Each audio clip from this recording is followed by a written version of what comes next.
Well, welcome back. I'm David, a licensed marriage, family, child therapist, and I'm going to be continuing my series on breakups.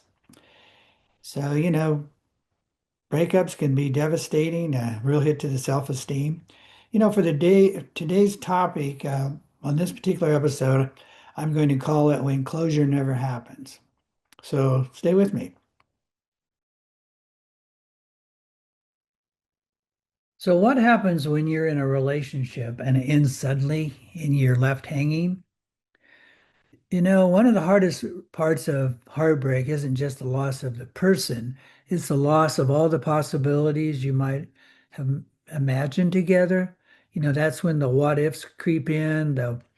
What if I had gone to counseling? What if I hadn't said that one thing? What if we had just given it a little more time? What if I hadn't been so possessive or clingy or jealous? The You go through the ups and downs, the intense feelings that are shared. There are some level of conflict, um, and you start to wonder, what was the deal breaker? What was that last fight about? Is this really it?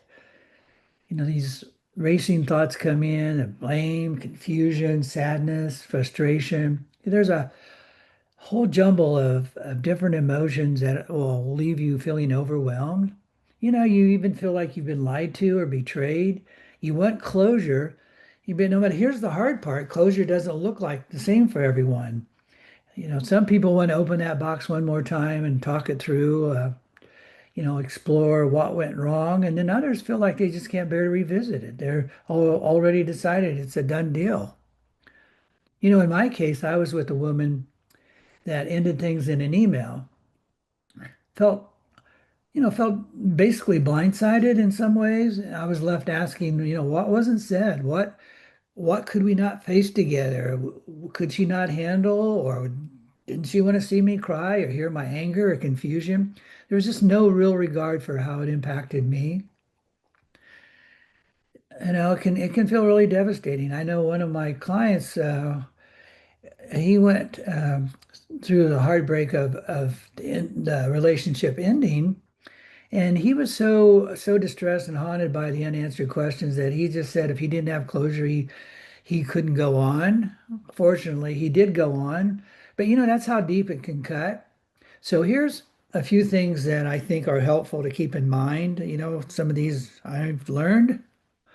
Um, One is to try to make an effort if you can. I know it takes time to get to that point, but to reach out.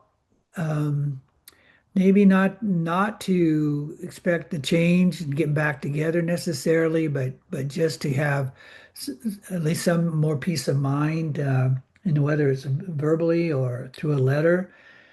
And with the hurt, there's going to probably come a lot of anger, and you have to leave the anger at the door because anger, this resentment will only push the partner away.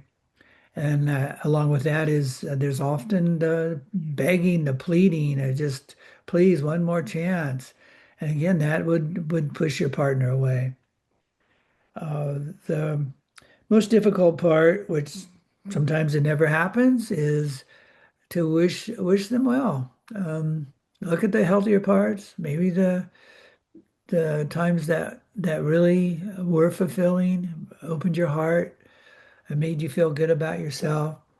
So, that's a healthy thing to do at the end. And the truth is, one partner may think, why doesn't he or she get it? I have my reasons, while the other is still desperate for one more conversation. Closure's never really neat. Sometimes you'll just never get the answers you want, but you can still find a way to move forward, whether it's grieving, talking with friends, counselor, just trying to get a sense of what the lessons were about, and figuring out what you're going to be carrying into the future, your story, your narrative, the things that you've learned about yourself. So till next time.